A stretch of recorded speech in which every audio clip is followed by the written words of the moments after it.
Let's play Guilders, A Life in Shadows, Pick Your Poison. In this solo playtest, my guild will go on their third heist into the city to try and score some loot.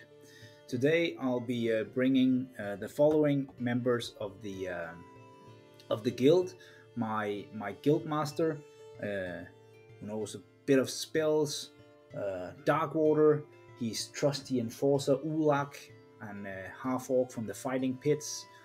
Three thieves, Umbridge, the offspring, his daughter, and Carl. Carl got a recent leg injury, so he's not as fast anymore. He broke a leg from excessive violence in the care of the town watch. Then we have the crossbow-armed acrobat called Ella. My tinkerer named Tanner. He's bringing some good items for the guild to use, some utilities. The old crone, my alchemist, is back. She's been in sickbed for a heist. She was mauled by a guard dog. She's lost a point of agility and she got a head injury, so she lost her skill called Doctor. So that's missing. She had a rough game. In my last game, I found some medicine, able to bring her back faster. Then we have two street urchin, Stick and Dong. Stick has just been released from city jail. I paid bail for him, so he would be out sooner because he was otherwise going to sit there for a couple of heists after he was caught begging in the streets. The scenario we'll be playing today is called Pick Your Poison. A newly arrived alchemist from a faraway land have set up shop in the city. Through neglect, error, or arrogance that is unknown, the alchemist is not yet a member of any guild that is known. Time to get some free supplies. Time to get some free supplies is short. Quickly now before a member fee or protection money find the old alchemist guild. The board for today. In the center of the board is the alchemist shop with the alchemist and his apprentice. They're both carrying some loot 2 tokens. On the floor inside the shop is a loot 2 and a loot 3 token, so we want to get those. Then around the city is the normal amount of city guards, some guards with crossbows on the roofs, a lot of civilians with loot. All the buildings are locked with simple locks and a bit of small loot inside. A special rule for this scenario is that the alchemist has already figured he'd made a mistake, so he sent his assistants to pay a membership fee to an old guild. So each turn, these two assistants will move towards the board edge. So the plan is simple. My guild is set up across one board. I have to move in quickly and incapacitate the two assistants before they exit the board. If they manage to exit the board, the high value loot in the game is worthless, and I don't want that. So I'm prepared to use violence in order to stop them. Hopefully it will be enough with a bola or a club to the head, not killing them, but if necessary, they should have chosen another profession.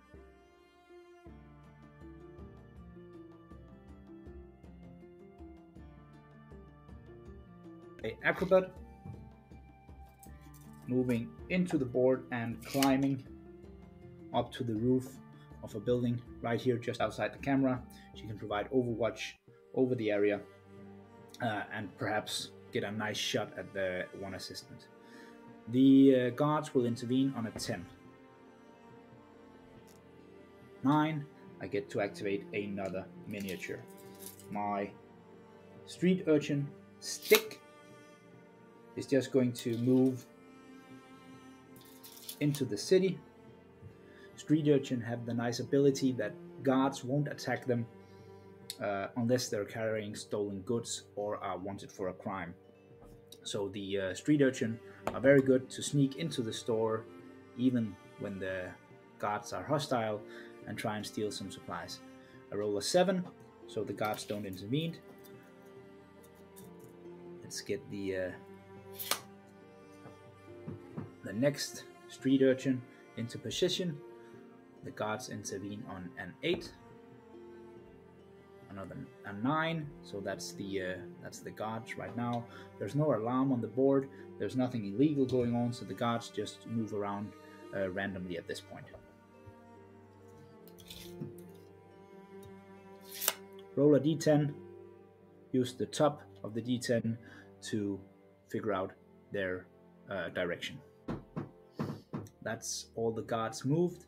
They generally moved away from my guild, so that's nice. Now to move the rest of my characters.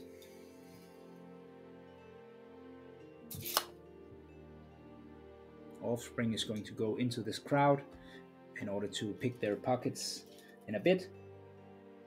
Another special rule for this scenario is that any loot carried off the board by an alchemist, my old crone is an alchemist, will gain me extra experience points because she has a better understanding of what they're actually stealing in there.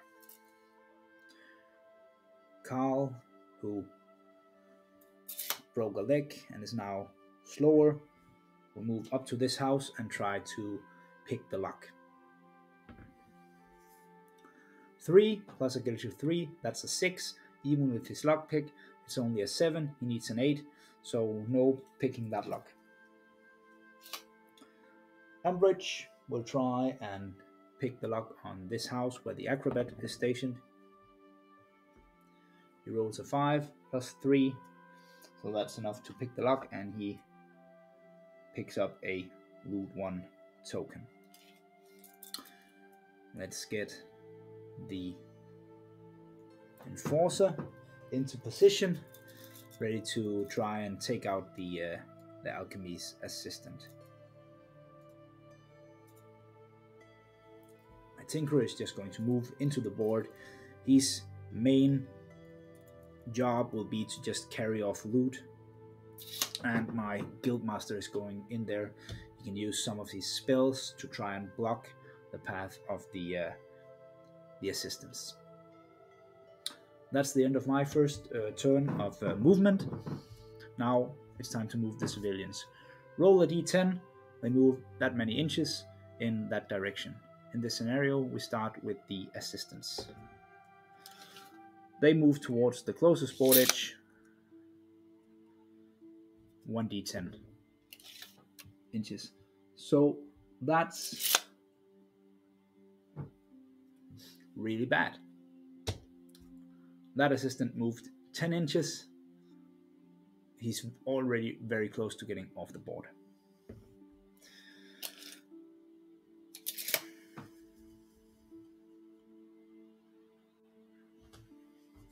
That's all the civilians moved.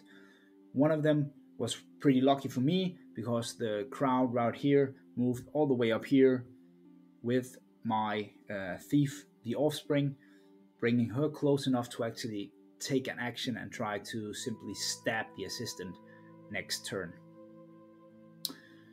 Now it's time to summon some guards. It's the first turn, so it's only a single club armed town watch entering from a random board edge.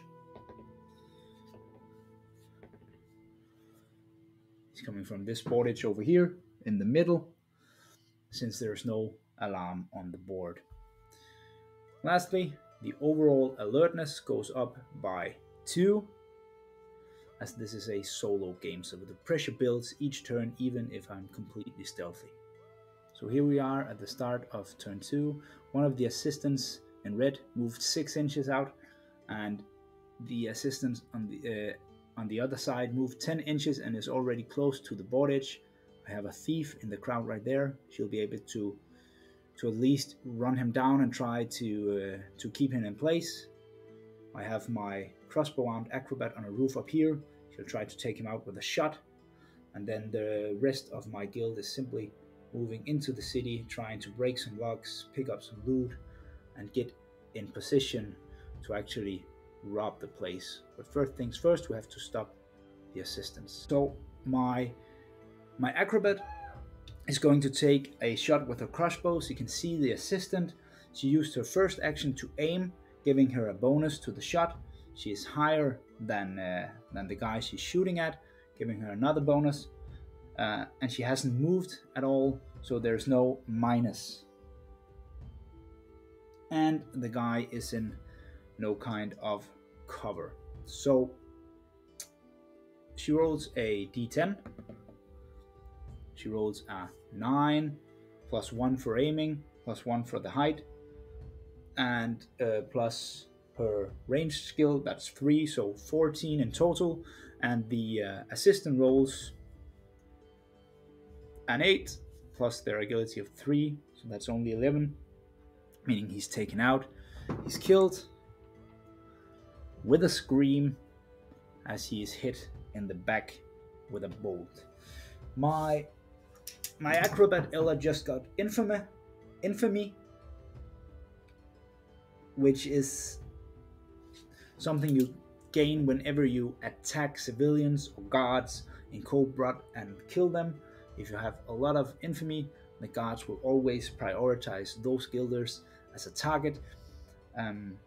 You can pay the bailiff after the game to lower the bounty, costing you a lot of gold. I think it's worth it. The guards will intervene on a 10 plus. That's a 10. There's no fight the guards can see, but all guards will now move towards the closest alarm, seeing what it's all about.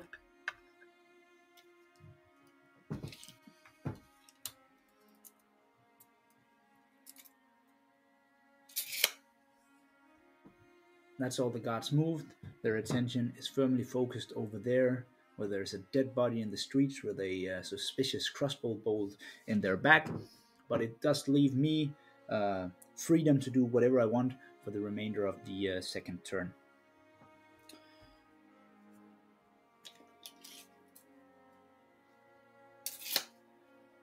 The thief will move into the board there.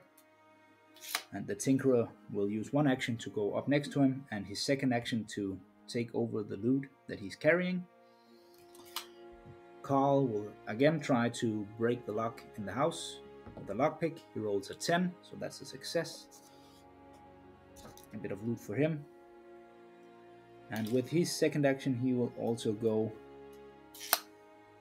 towards the Tinkerer, trying to hand it off. He just can't make it.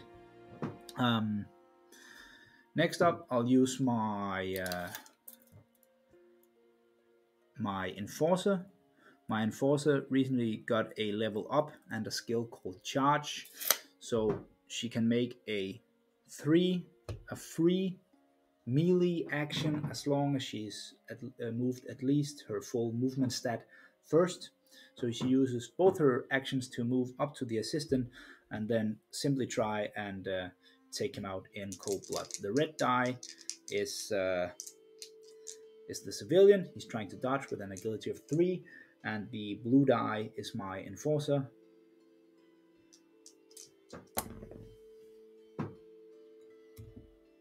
A 3 for the assistant, a 10, so we don't even have to count the modifier.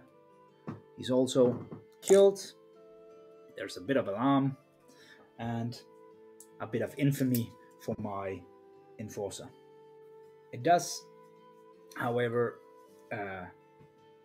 really beef up the overall alertness, so the guards will turn hostile pretty soon if I make any more noise.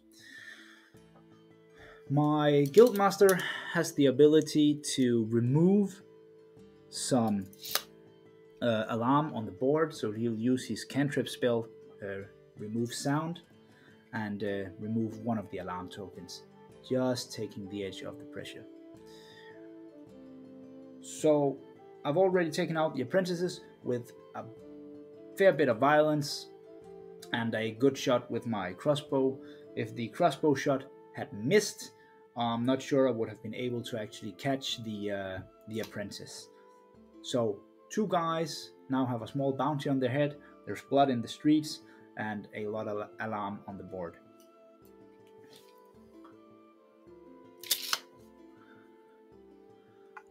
My innocent looking street urchin will move towards the store, ready to try and steal some loot in there. Chrome.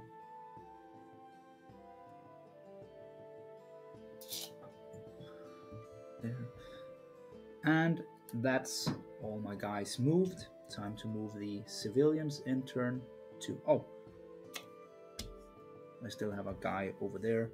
Let's see if she can pick the pockets of the crowd she's in. The crowd is the red die.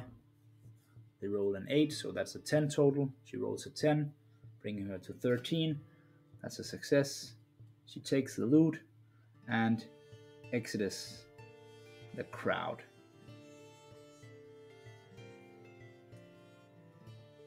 There we go. Now it's time to move the civilians.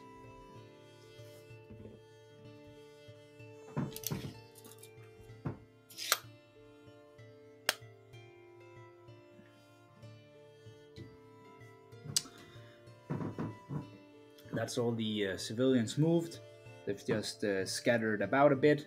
Nothing that's really a bonus for me or anything like that. Time to summon another town watch. And he enters from board edge number 4. So that's right there. At the end of the turn, we count up all the alarm on the board. The one shot in the back generates 1 alarm. My enforcer generates an alarm.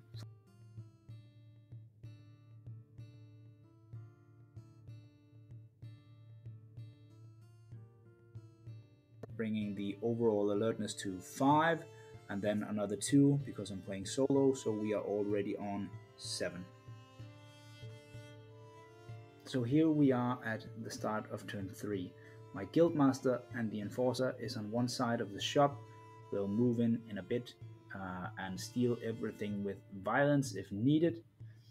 I have a thief on the other side and my street urchin inside, ready to try and steal some loot. And then I have a couple of guild members down here at the edge of the city who's been picking locks and looting houses. All the commotion in the last turn brought a lot of the city watch to this area of the town.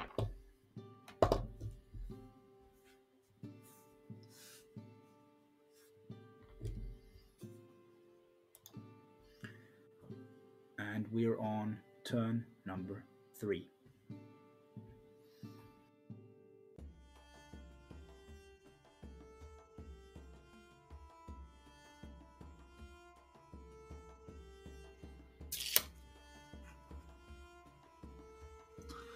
Dom is going to move up to to one of the alchemists, trying to rob his pockets for loot. Dong has gained a level up. He has skill level 2 in pickpocket, so that gives him a bonus.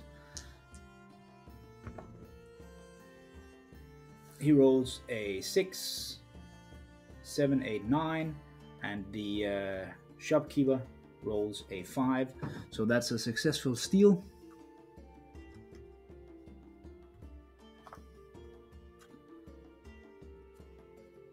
No alarm, no commotion. The guards will intervene on a 10. 3.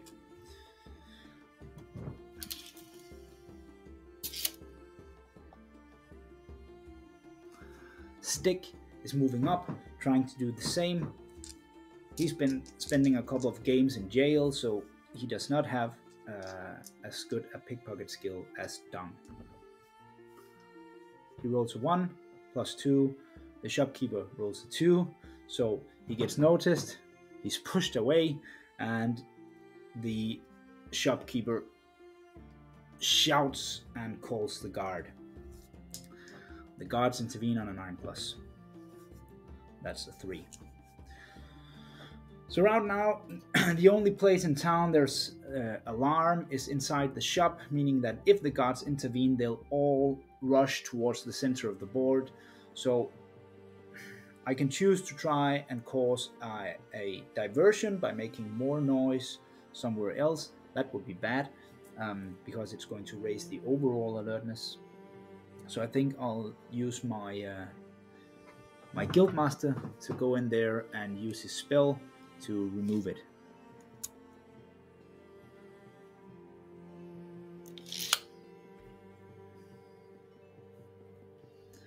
And he can't. He needs line of sight to the alarm in order to do it. He's only able to move in here, and he's not able to use his cantrip because the line of sight is blocked by the counter of the store. So he's actually not able to do that trick. So we have to come up with something else. We'll just bring in the enforcer. She can steal something in there next turn, and let's bring in... No. Yeah, we have to see if the guards intervene. That's on a 10, 9, 8 for the enforcer. Nope. Then it's the offspring, moves into the crowd, try to steal what they have. She rolls a 9. They roll a 9. She has better stats than them, so that's a successful steal. She's now carrying 2 loot tokens. Offspring only has 3 strength, so she can carry 3 items. She has a dagger, a scissor for a better roll, but she hasn't needed that, and she's carrying 2 loot items, so that's 4, so she can't do that. So at this point she's just going to stash her dagger. She'll get it back after the game, but now she has no weapon. She would rather carry the loot. It is what it is. 10, 9, 8, 7. That's a 2, so I get to move another character.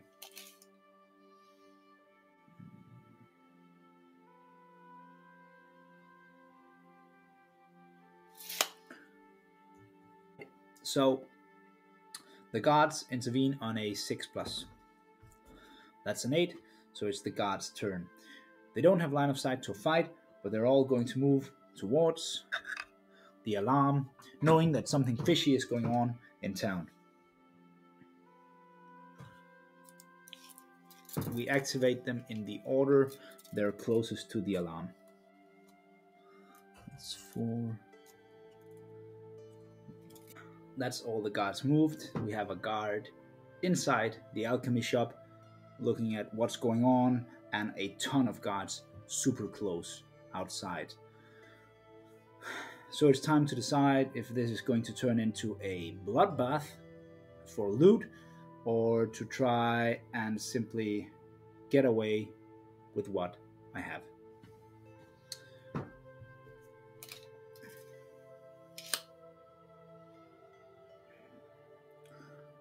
My Tinkerer is going to move next to the thief Carl and use his second action to pick up the loot he already has. So let's at least bring that out. And then Carl is going to try and get into the store. No, he'll try to rob some more from some other civilians outside. Let's not pour too many guys in there. Then I have the acrobat. My acrobat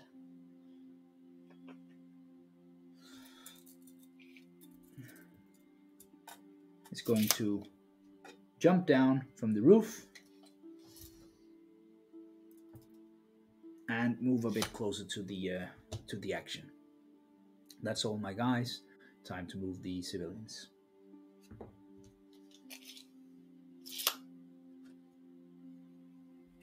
All the civilians moved. Time to summon some guards. We're now on 5 overall alertness. That means that now we have both a town watchman and a guard dog entering the board.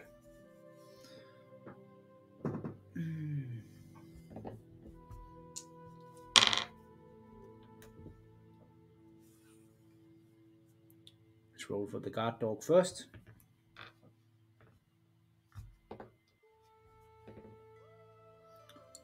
Also coming from this board edge over there, that's most of the guards of this game. And the second one is coming right here down on the edge where my guys have entered the board. One alarm added to the overall alertness, so that brings it to 6 plus 2 for playing solo, so that's 8. Here we are at the beginning of turn 4. My street urchin inside the store has stolen some loot. My enforcer is ready to try and steal something from the store. I have another street urchin inside who hasn't stolen anything. I have a bunch of my guys outside ready to move in and help, because that's where the high value stuff is. This is the last turn without hostile guards, so I have to start planning the exfiltration, and there is a lot of guards moving towards the turn number 4. Let's start with some of the action inside the alchemy store. That's the most important.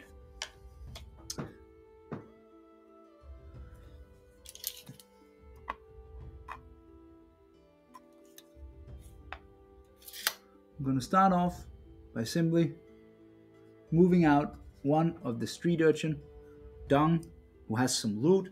Let's get him out of the store and away. My enforcer will go next unless the guards intervene. That's a 4. She will try to steal the loot 3 from that rack of bottles right there.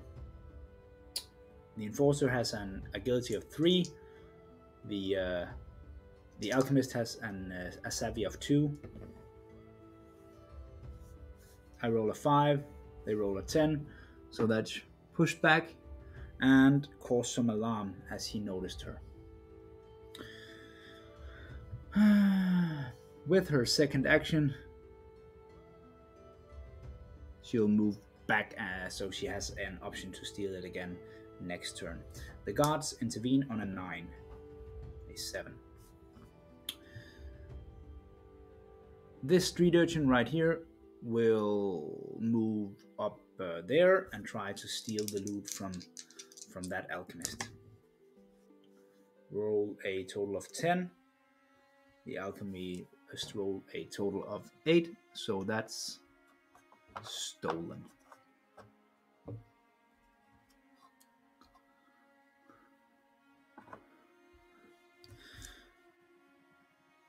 The guards intervene on a 10, 9, 8.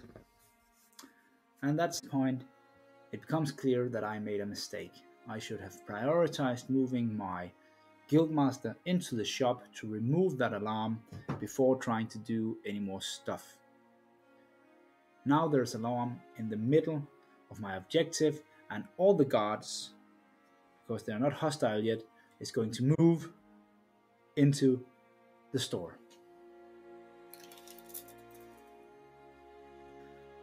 That's my enforcer right there.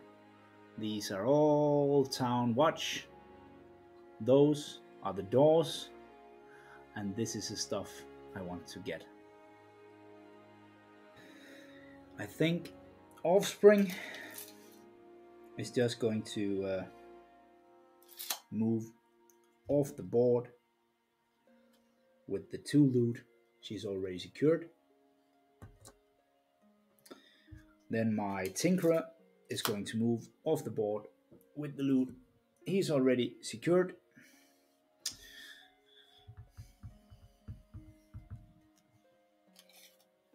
My Alchemist will move into the crowd and out from the crowd on the other side. I really want to get the loot from the street urchin to her, because that'll bring in more experience.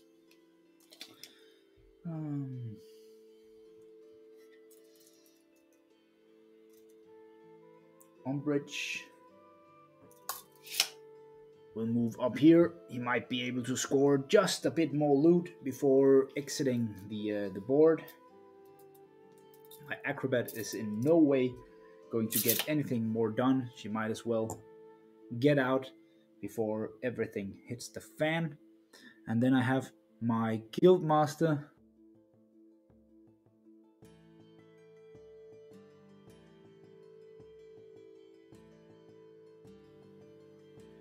My guild master has absolutely no chance of doing anything. He might as well flee the board as well, so he doesn't get caught up in any trouble.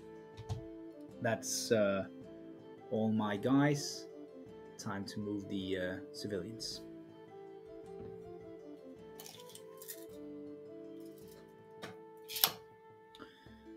If the random movement of the civilians would take them off the board, they will instead move directly in the opposite direction with all their rolled movement.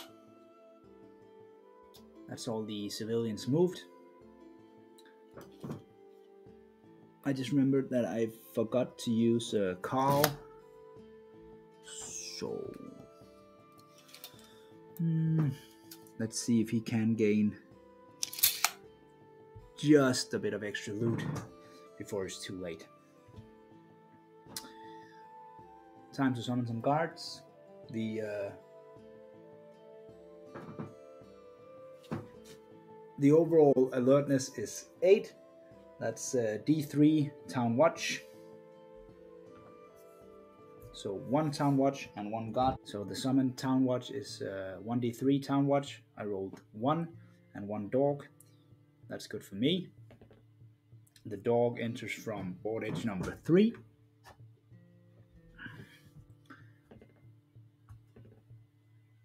And the Town Watch also comes from board edge number 3. That's lucky for me that the guards are coming in the direction that doesn't really bother me a lot. Only 1 alarm on the board. Overall alertness is 11. This is the beginning of turn 5. The overall alertness is 11, so all Town Watch are now hostile towards any player characters they see. My street urchin is carrying stolen goods, so he's a target as well.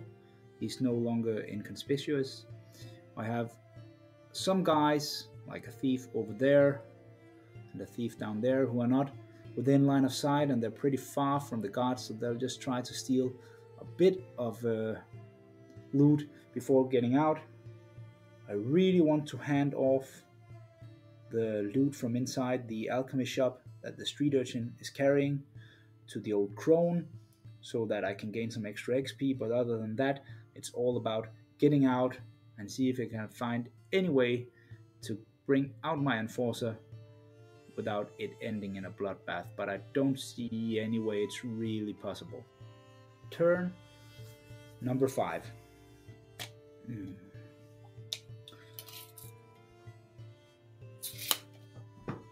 I'm gonna start with the dung, moving over here, ready to hand off some stuff for the old crone. The guards intervene on a 10. Please don't. 1. Next, I'm gonna activate the crone. She's going to use 1 action to grab the loot, and her second action to try and move off the board, and she can't really make it.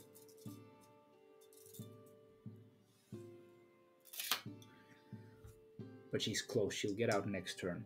Guards intervene on a 9. That's a 10. Let the batons sing. So there's no alarm, and normally you would activate the guards closest to the alarm. So now we take the guards closest to the point of interest. That's the middle of the store. Let's move in the first Town Watch, fighting against my... that's the first Town Watch against my Enforcer. My Enforcer is not good at dodging. She is tooled up for fighting, so she'll simply try and hit back on the Town Watch. She is armed with 2 weapons, meaning she rolls a d10 and a d6 choosing the highest result. So I roll a 2 and a 1. The guard rolls a 10. So besides modifiers, he is the he rolls highest. That takes a wound of my enforcer. She's even wearing a helmet. Right, next up is another town watch moving in. He rolls a 4 plus 3, that's a 7, plus 2 because he has a supporting friend, that's 9. I roll an 8 plus a lot because she's a strong half-orc, killing this town watch, generating a lot of alarm. So that's already 4 alarm generated in there, and another infamy for her is going to be so expensive. Next, town watch moving in. Let's roll again.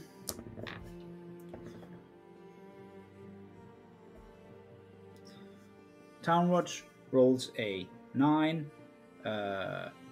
12, 13, 15, minus her light armor, minus his helmet, so they end on a 13. She rolls a 6 plus 5, that's 11.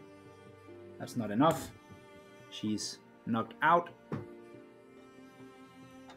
and is going to prison. That's another 2 alarm generated in there. Now, the remainder of the guards in there will... Can they see a fight? No, it's over. Can they support another guard? No, they can't. Do they have line of sight to a guilder? No, they don't. They all have their helmeted heads pointed towards an enforcer lying unconscious and beaten on the floor.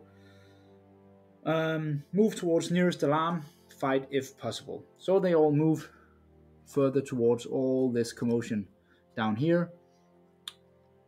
Because they're all wearing helmets and have only a front arc vision, and they were already putting this way, they actually can see the street urchin clutching his stolen alchemical stuff. Right, that's all the guards. The guard dog that spawned at the end of last turn can see my thief over here, but couldn't quite make it. The other guard will also be able to see the thief Umbridge, so he really has to try and get out of there now. And that's it for the guards.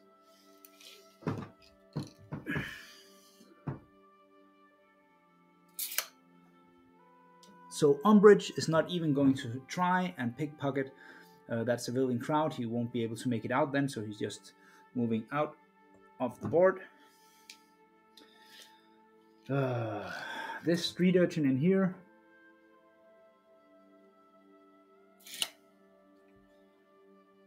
will make a run for it outside. Oh, I forgot. Alright, then we have this city guard up here with the crossbow. He has line of sight to Carl, so he'll try and shoot him, and Carl will try to dodge.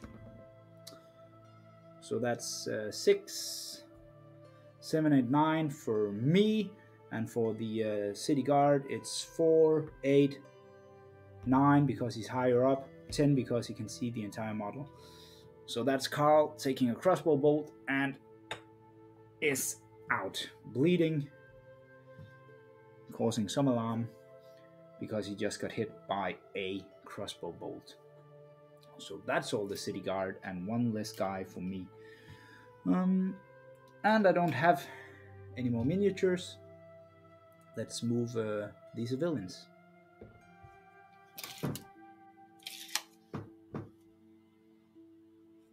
All the civilians moved. It's actually worked out best for me because there's a lot of crowd here, adding a bit of cover to my street urchin stick. Crowds block line of sight for the guards, so that might just save his life, depending on how fast the guards react. Let's summon the guards, and we're at 11.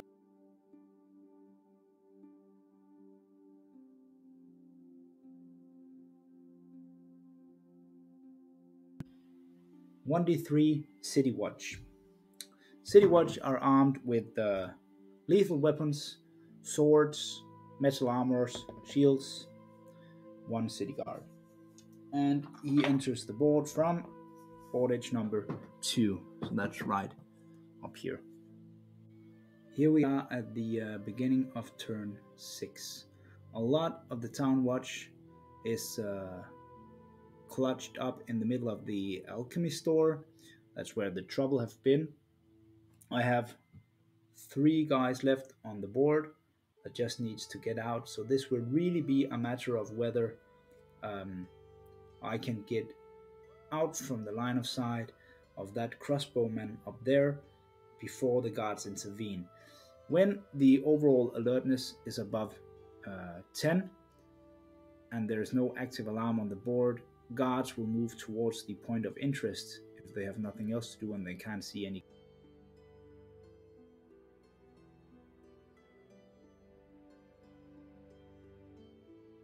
Might be home free because you're able to get past the radius where the guards are active and they're all rushing towards the crime scene, and you have already slipped past them. That might be the case here. We just need to add 7 alarm more from all the bloodbath in the last, bringing it up to 20 in overall alertness. I'll start by activating Stick. Stick has 5 movement and is moving 10 inches down here. That's out of line of sight for the 2 crossbowmen, perhaps. So the guy in the tower is not able to see Stick. That's these 2 actions. The guards intervene on a 10, a 2. Next up, let's take Dung. Moves off the board. Guards intervene on a 9. That's an 8. The old crone moves off the board with a bit of loot. That's the end of my movement. I'll then move the civilians. Because the overall alertness is now 20, the civilians will no longer move about randomly. They roll a d10, moving as quickly as they can towards the nearest board edge, trying to just get away from the area with all this trouble. No matter where guards are spawned this turn, even if a lot of guards are spawned down here at my table edge, I will be able to activate Stick in turn 7 and get him safely off.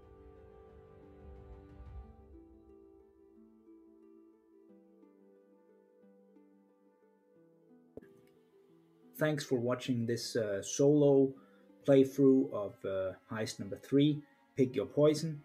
My guild made it out with a lot of characters, not a lot of loot, only a couple of the good items from inside the store. The rest was a bit of pocket change, and I have 1 guilder hurt with a bolt and another guilder in the custody of the town watch. I'm not going to roll all the end game sequence, the injuries, the experience, the loot in this video.